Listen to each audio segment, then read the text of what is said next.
Hello दोस्तों, आपका स्वागत है आपके अपने यूट्यूब चैनल मैथ्स तड़का में।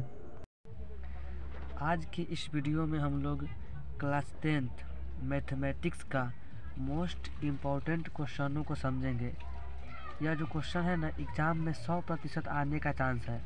अगर आप लोगों ने इस वीडियो को देख लिया तो भैया आपका एग्ज़ाम में 10 नंबर फिक्स है। ठीक है, हम लोग आज 5 क्वेश्चनों को समझेंगे और ये पांचों क्वेश्चन है ना एग्ज़ाम में कन्फर्म आएगी। ठीक है, तो चलिए हम लोग चीज़ों को समझते हैं और वीडियो को स्टार्ट करते हैं। ठीक है, हमारा क्वेश्चन एक क्या कर रहा है, AP 4, 8, 12, 16 डॉट डॉट डॉट का पांचवा पद निकाल। देखिए इसको कैसे निकालेंगे, देखिए करते। देखिए सबसे पहले इसमें जो पहला है हम लोग पहले का क्या बोलते हैं, तो इसको हम लोग बोलते हैं प्रथम पद। ठीक है, इसको शॉर्ट में हम लोग क्या बोलते हैं, ए। देखिए तो ए के मान कौन हो गया 4, मतलब जो रहता है पहले वो होता है कथी, प्रथम पद। ठीक है, देखिए अब इसमें हम लोग वो चीज़ क्या निकाल लेंगे, शार्प अंतर। देखिए तो शार्प अंतर को हम लोग शॉर्ट में क्या बोलते हैं, डी। ठीक है, ई निकालने के तरीका का है, तो दूसरा पद माइनस में पहला पद, तो दूसरा पद का है 8 माइनस में पहला पद का है 4।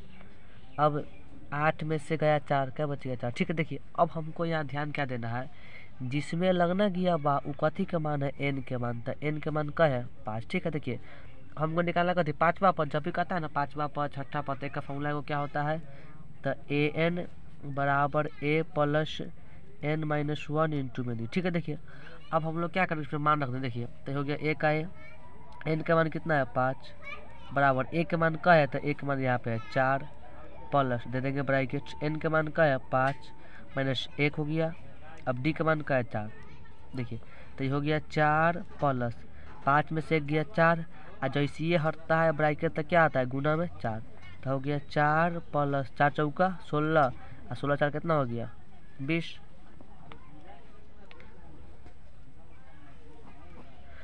मतलब हमारा जो हुआ ना पांचवा पद क्या हो गया 20।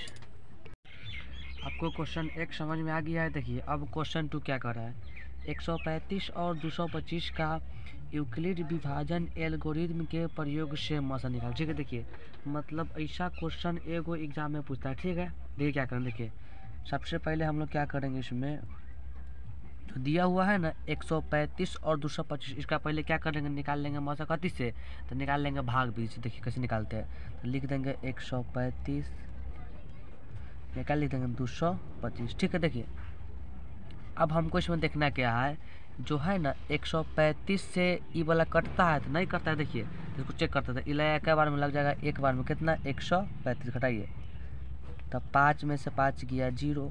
अब 2 में से 3 ना जाएगा तो लेंगे हाथ लेते, 12 में से 3 गया 9, क्या बचिए 1 में से गया काटू। ठीक है, अब इसमें क्या मौसम में क्या होता हो गया, फिर जो शेष बचा फिर चिन्ह पार देंगे। अब यहाँ रहेगा जो 100 लिख देंगे।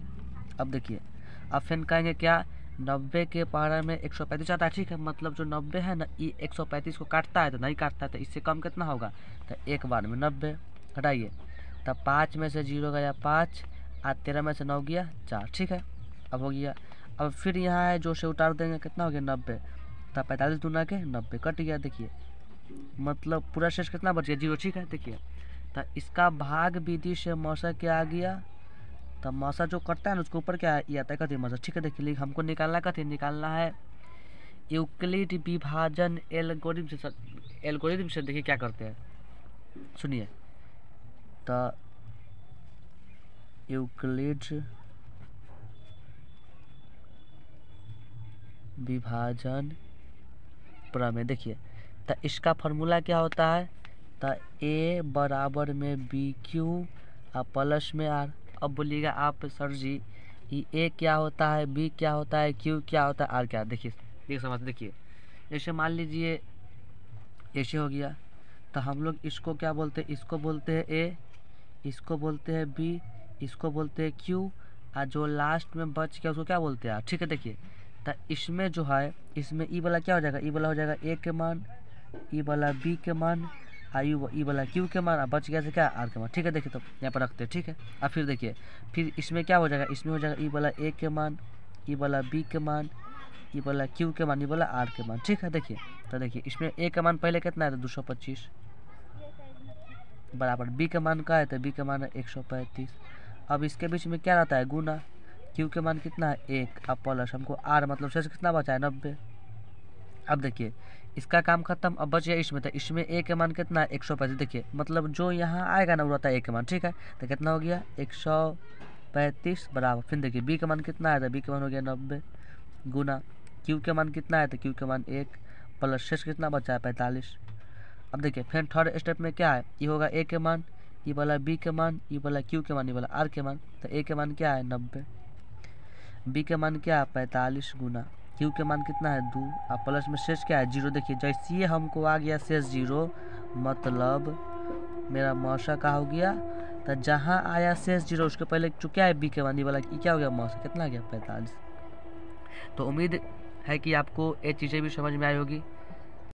अब हमारा नंबर 3 क्वेश्चन क्या है, तो x square plus 11 x plus 30 बराबर 0 का शून्यक निकाल। देखिए जब भी निकालना पड़ता है ना हमको शून्यक, ये चीज़ें बहुत ही आसान है। देखिए कैसे करते देखिए, सबसे पहले क्वेश्चन क्या है, तो क्वेश्चन है एक्स स्क्वायर जोड़ में 11 एक्स प्लस में 30 बराबर 0। देखिए अब हमको यहाँ पे क्या करना सोचना है, कथी ऐसा कौन अंक है जिसको गुना करने पर 30 और जोड़ने पर 11। देखिए तो हम लोग क्या करेंगे, जो 30 है ना 30 के कहूँ खंड कर लेंगे, करते हैं तो लगाते हैं, दूसरे कितना हो गया 15, 3 से 5। देखिए अब हमको सोचना है कथी, इसमें मान लीजिए हम लोग क्या कर लीजिए, पहले 2 गुने क्या बच गया 5 दिया 15।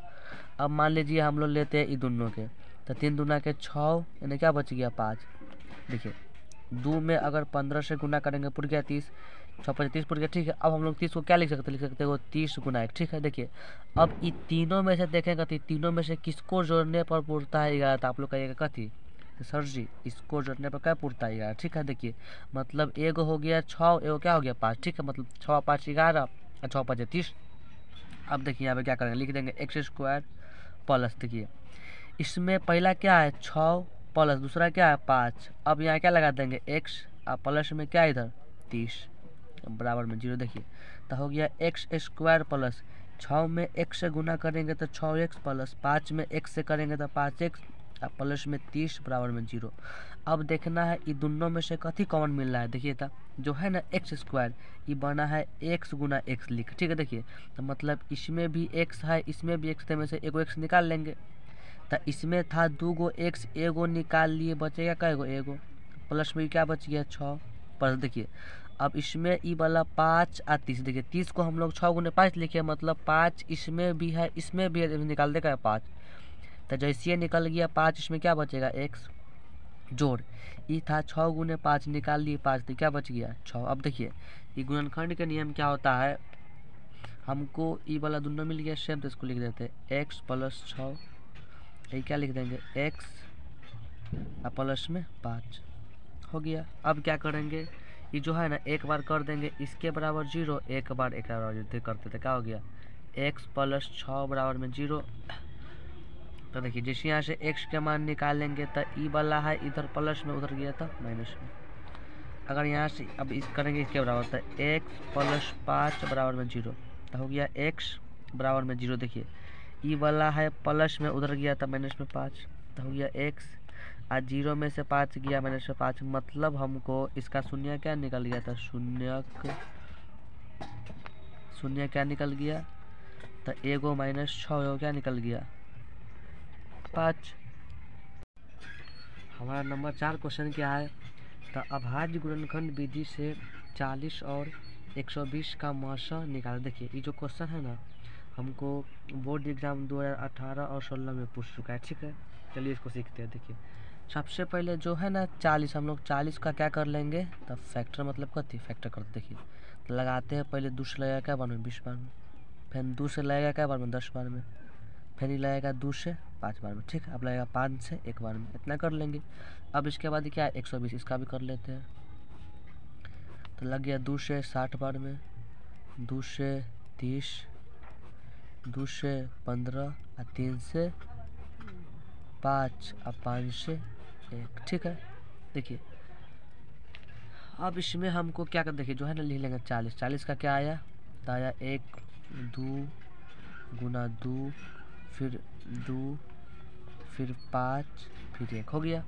अब 120 का क्या आया, करके ये फैक्टर था 2 फिर 2 फिर 2 फिर 3 फिर 5 फिर 1। देखिए अब हमको मौसा निकालने के लिए क्या करना पड़ेगा, देखना पड़ेगा इन दोनों में क्या क्या मिल रहा है। तो इसमें एगो 2 मिल रहा है, मिला देंगे। एगो 2 मिल रहा है, मिला देंगे।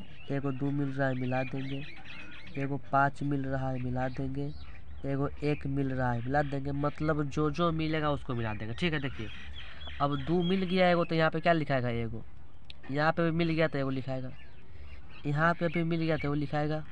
5 2 को मिला तो क्या लिखाएगा, एगो। ये क्या वो लिखाएगा, मतलब क्या किए, जो मिला 2 गो बाहर निकला क्या, एगो एगो, ठीक है। मिला 2 गो निकला बाहर क्या, एगो, ठीक है। गुना करते हैं तो 2 दूना के 4, 4 दूना के 8, 8 पचे 40, आज 40 से कम क्या हो गया, 40। मतलब इसका मौसा कितना होगा, 40।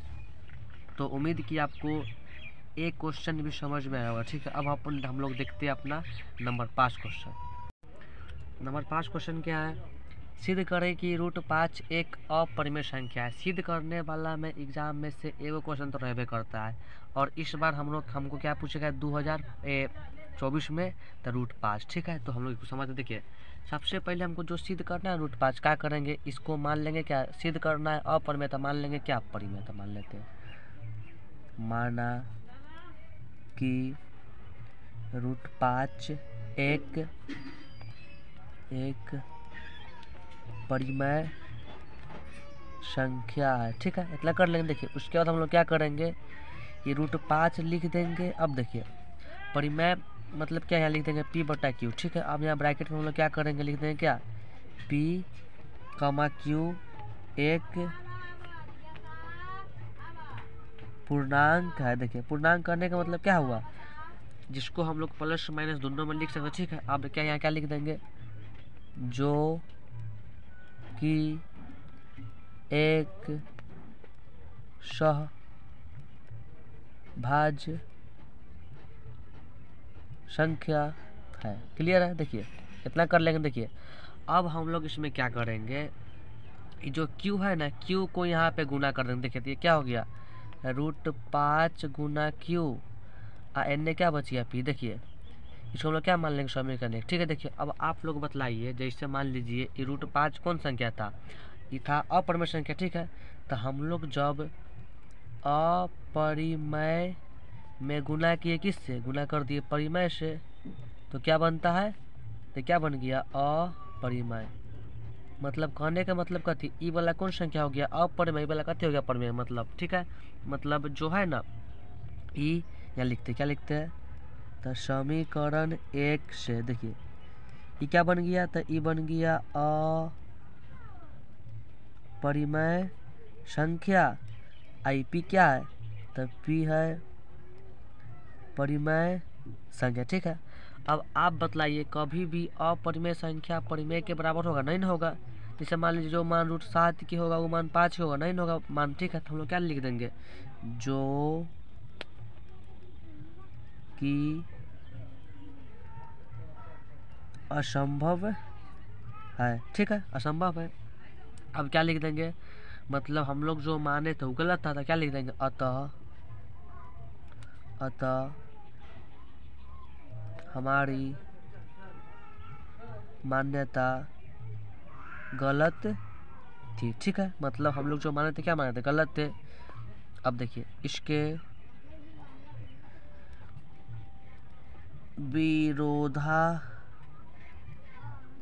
इसके देखिए ई कहने का मतलब क्या हुआ, जस्ट उल्टा। था इसके विरोधाभास क्या, तो ये √5 कौन संख्या होगा √5 अपरिमेय संख्या, क्या लिखेंगे, तो इसीलिए √5 एक